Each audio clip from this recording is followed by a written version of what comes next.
हम डिस्कस कर रहे थे बेटा स्ट्रक्चर ऑफ स्प्लीन। तो ये डायग्रामिकल रिप्रेजेंटेशन है स्प्लीन की। तो अब मैं एक एक करके बता देता हूँ कि कौन सा पार्ट कहाँ पे होता है स्प्लीन में और कौन से पार्ट की क्या फंक्शन होती है।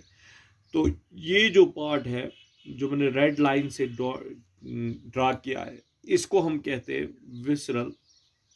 क्या कहते हैं बेटा? Visceral peritoneum.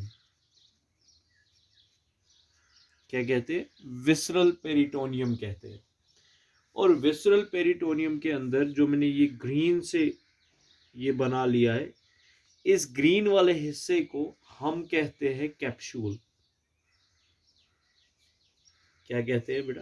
कैप्सूल कहते हैं। और कैप्सूल जो है ये शो कर लेता है इनफोल्डिंग्स। क्या शो करता है? इनफोल्डिंग। और मैंने बताया था इन इनफोल्डिंग्स को हम क्या बताते हैं? इन इनफोल्डिंग्स को हम नाम देते हैं ट्रैबिक्यूली। क्या बताते हैं? ट्रैबिक्यूली। और ट्रैबिक्यूली जो है वो डिवाइड करता है किसको? स्प्लीन को। इंटरनली डिवाइड करता है किन में? लेब्यूल्स में। तो ये एक, ये दो, ये तीन, ये चार, जहां पे ये आपको दिखेंगे ना, इनको हम कहते हैं लेब्यूल्स। तो हम कहेंगे ये वाला हिस्सा, ये वाला हिस्सा जो है ना, ये एक्चुअल में क्या है? लेब्यूल्स है। तो इनको हम नाम दे देंगे स्प्लीनिक लेब्यूल्स। क्या नाम देते हैं? स्प्लीनिक लेब्यूल्स नाम देते हैं। और जो स्प्लीनिक लेब्यूल्स है इनमें दो ये होते हैं, क्या कहेंगे हम? दो हिस्से होते हैं इसके। दो स्प्लीनिक लेब्यूल जो है ना, इसमें दो टाइप के कनेक्टिव टिश्यू होते हैं। एक टाइप का कनेक्टिव टिश्यू होता है जो मैंने रेड डॉट से शो किया है, इसको हम कहते हैं रेड प्लप। क्या कहते हैं बेटा? रेड प्लप कहते हैं, जो रिच होता है इन आरबीसीज।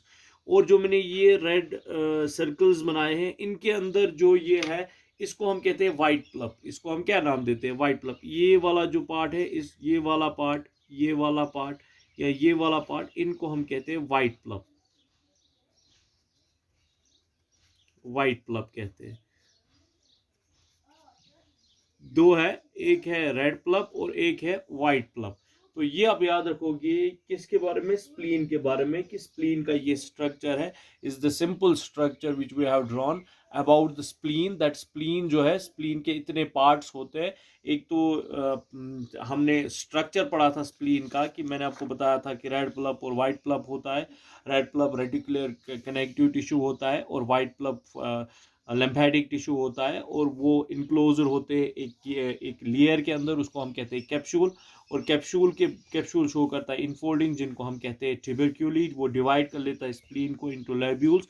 और उस लेब्यूल्स के दो हिस्से होते हैं, रेड और वाइट। और मैंने ये बताया था कि जो कैप्सूल है वो इनक्लोजर होता है, उसके ऊपर एक और लेयर होता है जिसको हम कहते हैं विसरल पेरिटोनियम। वो भी कनेक्टिव टिश्यू का ही एक लेयर होता है। तो ये कंप्लीट होता है हमारा स्ट्रक्चर, हमारा फर्स्ट इम्पॉर्टेंट लिम्फेटिक ऑर्गन, जिसको हम क्या नाम देते हैं? जिसको हम नाम देते हैं स्प्लीन। क्या नाम देते हैं? स्प्लीन। और नेक्स्ट जो हमारा टॉपिक लेक्चर होगा, that will be based on the functions of the spleen. किस पे बेस होगा? Based on the functions of spleen. अब हम देखेंगे कि जो स्प्लीन होता है, स्प्लीन के फंक्शंस क्या है। क्या देखेंगे हम? स्प्लीन के फंक्शंस। अब हम डिस्कस कर लेते हैं फंक्शंस ऑफ स्प्लीन। अगर हम देखेंगे फंक्शंस ऑफ स्प्लीन, तो पहली फंक्शन हम बताते हैं कि जो स्प्लीन है ये हेल्प कर लेता है इन फॉर्मेशन ऑफ आरबीसीज। कि रेड ब्लड कॉर्पसल्स की फॉर्मेशन होती है किसके अंदर? स्प्लीन के अंदर। लेकिन किन में? ये याद रख लेना है, किन में? जब एक बच्चा होता है inside the womb of mother, उस स्टेज को हम कहते हैं एम्ब्रियोनिक स्टेज। जब बच्चा होता है एम्ब्रियोनिक स्टेज में, तो उस वक्त उसके बॉडी के अंदर आरबीसी सेल्स की फॉर्मेशन होती है, जिसे हम कहते हैं इरिथ्रोपायोसिस। और इरिथ्रोपायोसिस होती है एम्ब्रियोनिक स्टेजेस में। और एम्ब्रियोनिक स्टेजेस में इरिथ्रोपायोसिस होती है कहाँ पे? कहाँ पे होती है? स्प्लीन में होती है। तो हम कहेंगे एम्ब्रियोज में इरिथ्रोपोयोसिस जो होती है वो होती है स्प्लीन के अंदर। किसके अंदर? स्प्लीन के अंदर। तो दूसरी फंक्शन है स्प्लीन की, that is called destruction. Destruction of RBCs, कि जो आरबीसीज है उनकी डिस्ट्रक्शन भी होती है किन में? स्प्लीन में ही उनकी डिस्ट्रक्शन होती है। किस तरह डिस्ट्रक्शन होती है कि एक आरबीसी जो होती है उसका जो लाइफ स्पेन होता है वो होता है 120 डेज इन ह्यूमंस, और जब इसके 120 दिन कंप्लीट होते हैं तो ये आरबीसी जो है ये चली जाती है स्प्लीन में। किस में चली जाती है? स्प्लीन में। जब ये स्प्लीन में चली जाती है तो वहां पे प्रोग्राम्ड सेल डेथ, एक प्रोग्राम जिसे हम एपोप्टोसिस कहते हैं, एपोप्टोसिस प्रोसेस होती है, जिसकी वजह से जो आरबीसीज है ना, जिन्हें हम कहते हैं worn out RBCs. Worn out RBCs means जो डेड हुए होते हैं, डेड आरबीसीज है, उनकी डिस्ट्रक्शन होती है। कहां पे डिस्ट्रक्शन होती है?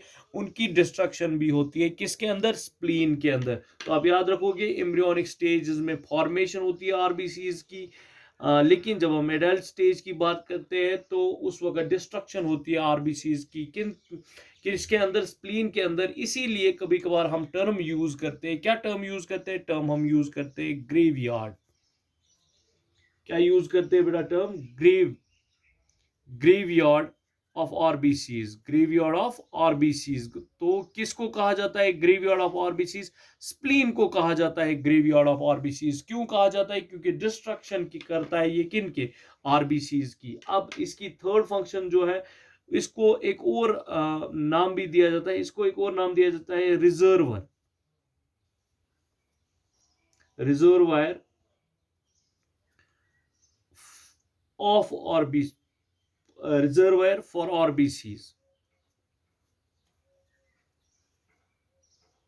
इसका मतलब क्या है रिजर्वायर फॉर आरबीसीज?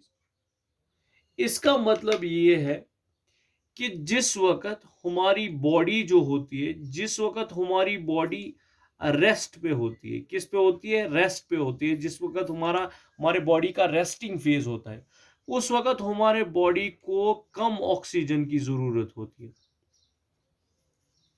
ठीक, उस वक्त क्या होता है, जो बाकी जो ज्यादा आरबीसीज होती है, जो आरबीसीज होती है, उनको ट्रांसपोर्ट किया जाता है कहाँ की तरफ? स्प्लीन की तरफ। कहाँ की तरफ? स्प्लीन की तरफ। और स्प्लीन जो है वो उनको स्टोर करता है। वो उनको क्या करता है? स्टोर। इसलिए स्प्लीन को कहा जाता है रिजर्वर ऑफ आरबीसीज। फिर एक बार ध्यान रखो क्या मैंने कहा कि बॉडी जब किस स्टेज में होगी? रेस्टिंग स्टेज में होगी। तो रेस्टिंग स्टेज में क्या होता है? रेस्टिंग स्टेज में उतना ऑक्सीजन जरूरत नहीं होता है बॉडी को, उतना ऑक्सीजन चाहिए नहीं बॉडी को। तो उस को मेंटेन करने के लिए जो आरबीसीज है, जो बाकी बचे आरबीसीज है, उनको कहाँ चल लिया जाता है? उनको लिया जाता है स्प्लीन में। और स्प्लीन उनको क्या करता है? स्टोर करता है किनको? आरबीसीज को। तो फॉर्मेशन भी कर लेता है, डिस्ट्रक्शन भी कर लेता है, और स्टोरेज भी होती है आरबीसीज की। और एक और पॉइंट, फॉर्मेशन ऑफ ग्रेन्युलोसाइट्स। हमने पढ़ा है कि जो डब्ल्यूबीसीज होती है, डब्ल्यूबीसीज के टाइप्स होते हैं, ग्रेन्युलोसाइट्स एंड एग्रेन्युलोसाइट्स। एग्रेन्युलोसाइट्स में लिम्फोसाइट्स की फॉर्मेशन होती है कहां पे? स्प्लीन में। इसलिए हम कहते हैं कि ये हेल्प करते हैं इन द फॉर्मेशन ऑफ एग्रेन्युलोसाइट्स। ये एक और हेल्प करते हैं, they help in the production, help करते हैं in the production of antibodies. किसमें हेल्प करते हैं? एंटीबॉडी फॉर्मेशन में हेल्प करते हैं। किस तरह एंटीबॉडी फॉर्मेशन में हेल्प करते हैं ये हम देख लेते हैं। किस तरह हेल्प करते हैं? तो हेल्प इस तरह करते हैं कि जो बी सेल्स होती है, जो क्या होती है? बी सेल्स, उनकी डिफरेंशिएशन होती है स्प्लीन में।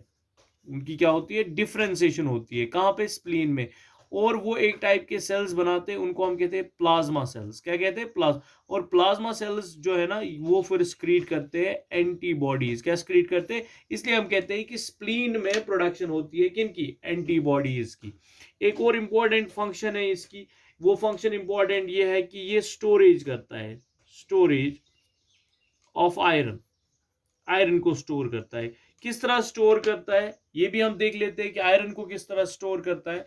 कि हमने पढ़ा है कि जो आरबीसीज है, आरबीसीज डिन्यूक्लिएटेड होती है, इनमें न्यूक्लियस नहीं होता है। बजाय इसके कि इनमें प्रेजेंट होता है न्यूक्लियस की जगह हीमोग्लोबिन होता है। तो हीमोग्लोबिन के दो कंपोनेंट्स होते हैं, एक होता है ग्लोबिन प्रोटीन और होता है आयरन एफी डाइवैलेंट पॉजिटिव, जिसको हम हीम पार्ट कहते हैं। और जिस वक्त आरबीसी डिस्ट्रक्ट होती है तो हीमोग्लोबिन डिसोसिएट होता है दो हिस्सों में, एक तो आयरन पार्ट इसका अलग हो जाता है, ग्लोबिन पार्ट इसका अलग हो जाता है। और जो आयरन पार्ट है ये स्टोर रहता है, कहाँ पे स्टोर रहता है? स्प्लीन में। तो जिस वक्त आयरन स्टोर रहता है स्प्लीन में तो हम कहते हैं it helps in the storage of iron. और फिर स्प्लीन ये सेंड कर लेता है, कहाँ सेंड कर लेता है? ये पहुंचा देता है इसे बोन मैरो में। किस में? रेड बोन मैरो में।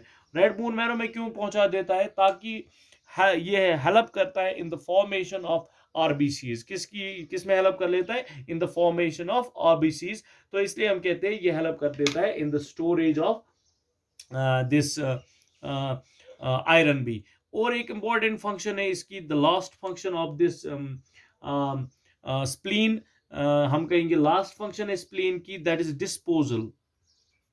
Disposal of foreign substances. ये फॉरेन सब्सटेंसेस को इनक्लब करता है क्योंकि स्प्लीन में प्रेजेंट होते हैं मैक्रोफेज। और मैक्रोफेज क्या करते हैं? सेट डर्ब्स जो होते हैं या कोई भी पार्टिकल ऐसा जो प्रेजेंट होता है जो हमारे बॉडी को जख्म पहुंचा सकता है, उसको क्या कर लेता है? उसको डिस्पोज ऑफ कर लेता है, उसको वैनिश कर लेता है हमारे बॉडी से। तो ये कुछ इंपॉर्टेंट फंक्शंस है किसके? स्प्लीन के। तो मैंने आपसे बताया कि जो लिम्फेटिक ऑर्गन्स होते हैं, जो सबसे इंपॉर्टेंट लिम्फेटिक ऑर्गन हमारे बॉडी के अंदर होता है, उनमें से पहला कौन है? स्प्लीन। तो हमने स्प्लीन का स्ट्रक्चर डिस्कस किया, हमने स्प्लीन की लोकेशन डिस्कस की, हमने स्प्लीन के क्या डिस्कस किए? Functions. This is all for today, have a nice day. और इसी टॉपिक को हम कंटिन्यू करेंगे, हम देखेंगे कुछ और बॉडी पार्ट्स भी, लिम्फेटिक ऑर्गन्स भी है जो हमारे बॉडी के अंदर क्या है? इंपॉर्टेंट है। Thank you, have a nice day.